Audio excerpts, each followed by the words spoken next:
Olá, chamo-me Ana Sofia Santana, da Teco e da Pointy Head. Há uns tempos atrás eu fiz um vídeo sobre ferramentas que utilizo no meu dia a dia e fizeram-me algumas perguntas sobre o Airtable. E então eu hoje quero-te mostrar de que forma é que eu utilizo o Airtable.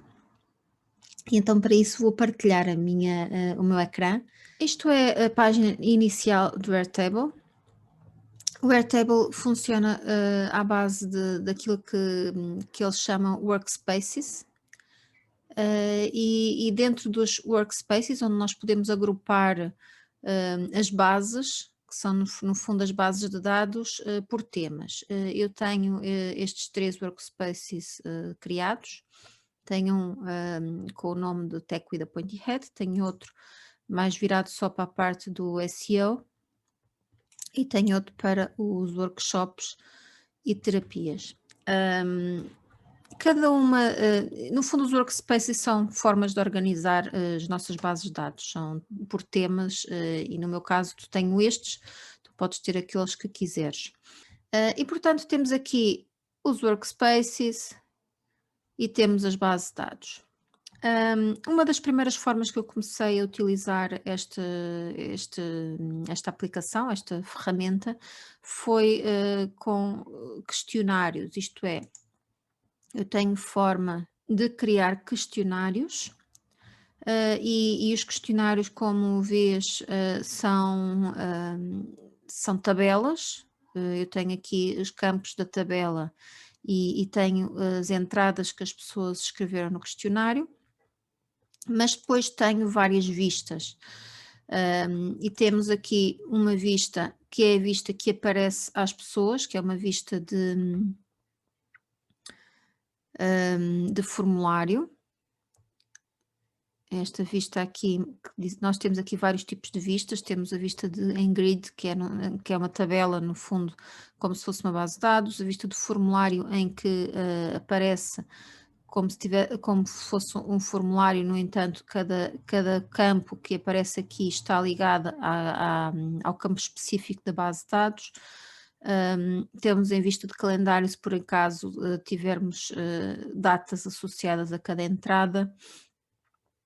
Hum, a vista de galeria, a vista de galeria dá-nos uma preview de cada entrada da nossa tabela e a vista de Kanban, não se estiveres habituada ao Trello, por exemplo, tu tens as tarefas organizadas por colunas e tens uma vista que é chamado o Kanban, que dá para mover as coisas entre colunas. Eu normalmente costumo ter a vista default, que é esta grid view, onde tem as entradas todas, e tenho a vista de formulário, que é aquilo que eu partilho às pessoas para as pessoas preencherem, e que no fundo para cada campo eu crio uma pequena descrição para as pessoas perceberem que tipo de campo, o que é que têm que escrever ali naquele campo. E fica assim num aspecto visual mais interessante. Obviamente que eu, como utilizo a versão gratuita, não tenho hipótese de editar estas labels, não tenho hipótese de retirar estes ícones do Airtable, não tenho hipótese de acrescentar um logótipo meu ou uma imagem de capa. No entanto, eu nunca achei que fosse necessário realmente, porque isto são questionários que eu utilizo para perceber qual é que é, quais é que são os problemas das pessoas e de que forma é que eu as posso ajudar. Nós temos aqui os campos desta tabela, desta base, e nós podemos este campo, por exemplo, estava aqui, mas eu não quero que este campo apareça, eu posso escondê-lo e os campos escondidos aparecem deste lado. Ok. Podemos também abrir este formulário e ver como é que ele aparece, e ele vai aparecer desta forma no browser. aparece este campo, já como eu já expliquei, não dá para alterar porque eu tenho a versão gratuita e também não dá para alterar aqui este logótipo do Airtable. Na versão paga já dá para tirar estas coisas todas. Portanto, isto é uma forma muito simples, nós criarmos um formulário e associarmos esse formulário a uma tabela. E porquê é que eu gosto do Airtable para isto e não de outras ferramentas como, por exemplo, Google Forms ou Typeform ou outras ferramentas de questionários do género? Porque eu aqui no Airtable, eu consigo criar tabelas auxiliares ligadas a esta tabela onde estou a recolher esta informação. Então, por exemplo, eu tenho aqui uma tabela de estados, em que a pessoa depois de responder ao questionário, eu associo-lhe um estado, portanto, eu quando faço este questionário, quando recebo uma resposta a este questionário, eu leio com atenção as respostas que a pessoa deu, e se eu achar que posso ajudar de alguma forma essa pessoa, eu vou-lhe enviar um e-mail com algumas informações que resolvam o seu problema mais imediato e também com a oportunidade de um link para marcar uma reunião comigo para aprofundar um pouco mais essas questões que a pessoa possa ter. E depois associo-lhe um estado, depois da reunião marcada, coloco aqui no estado de chamada de 30 minutos marcada, se por acaso existe a possibilidade de eu poder trabalhar com essa pessoa, de haver algum serviço que eu possa ajudar essa pessoa no seu percurso, eu vou propor esse serviço, portanto vou colocar aqui em processo de venda e se a pessoa tiver interesse, coloco como cliente, se não tiver, coloco sem interesse e termina o que é esta interação em relação a este formulário.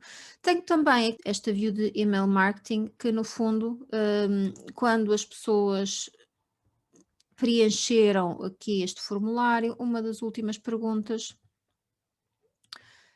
era se a pessoa tiver interesse em receber e-mails meus para colocar aqui o seu e-mail e depois o seu nome. Estes campos, no fundo, são campos que eu depois aqui nesta tabela de email marketing, hum, eu vou guardar estas pessoas aqui e são estas pessoas que eu depois vou introduzir na minha lista de e-mails, portanto, porque deram a sua autorização para eu as incluir na minha lista de e-mails. Eu filtro por todas as entradas cujo estado é vazio. Isto o que é que quer dizer? A pessoa quando preenche o questionário, o campo estado, que é este campo que eu já mostrei aqui atrás, está vazio porque ele não é preenchido automaticamente, sou eu que o preencho depois de receber cada questionário, cada resposta.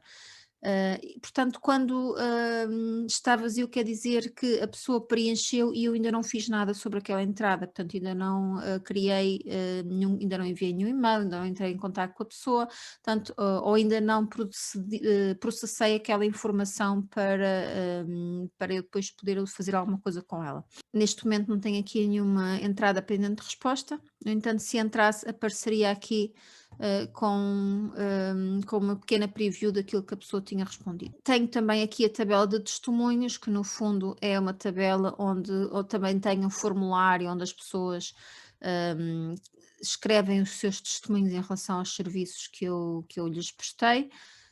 Este questionário site é outro formulário onde eu tenho todo o questionário que eu apresento às pessoas que querem construir um site comigo. Há uma série de questões que eu coloco para conseguir entender melhor qual é que é a ideia da pessoa e o que é que precisa para o seu site. Este CRM é uma base que eu ando a experimentar, que no fundo é uma base de clientes em que tenho várias tabelas e depois vou colocando estados entre os clientes. Isto é outro questionário que eu fiz há uns tempos atrás. E esta aqui, a otimização de SEO, no fundo é uma base onde eu tenho uma lista de palavras-chave e tenho ligadas ao tipo de conteúdo que eu quero construir. E aqui na parte dos workshops e terapias, no fundo, é a mesma coisa. Eu tenho aqui testemunhos, e tenho um questionário sobre um serviço que também facilito. Nós quando queremos criar uma base, por exemplo, eu vou aqui acrescentar uma base, nós podemos, começar de um template. E o Airtable tem uma série de templates e nós podemos aqui, escolher aquilo que nos fizer mais sentido. Portanto, imaginemos que eu quero, criar um calendário de conteúdos para alguma coisa que eu queira escrever. Portanto, nós temos aqui vários para conteúdo em vídeo, conteúdo para as redes sociais, conteúdo para o blog, conteúdo para podcast. Por exemplo, eu vou querer um calendário de conteúdos para o meu blog. Este é um template muito simples, em que tem simplesmente uma base, uma tabela e uma view sobre essa tabela. No fundo, temos a tabela e temos estados nessa tabela. E depois aqui temos uma view para esses estados. Portanto, tudo aquilo que não estiver completo aparece aqui em progress. E eu, se quiser, posso usar este template e ele fica aqui incluído no meu workspace. E a partir daqui eu posso entrar, já tenho aqui alguns conteúdos criados. Se eu clicar aqui, aparece-me assim numa vista mais interessante para eu poder visualizar. Isto são exemplos de imagens para este conteúdo em específico. A secção a que pertence o conteúdo, portanto eu posso pôr aqui as categorias do meu blog. Temos aqui a data da publicação, temos aqui a opção do seu estado, portanto temos aqui vários estados em relação a esta publicação. E assim nós podemos estar sempre em dia com as nossas publicações. Portanto, isto é outra forma de nós utilizarmos o Airtable.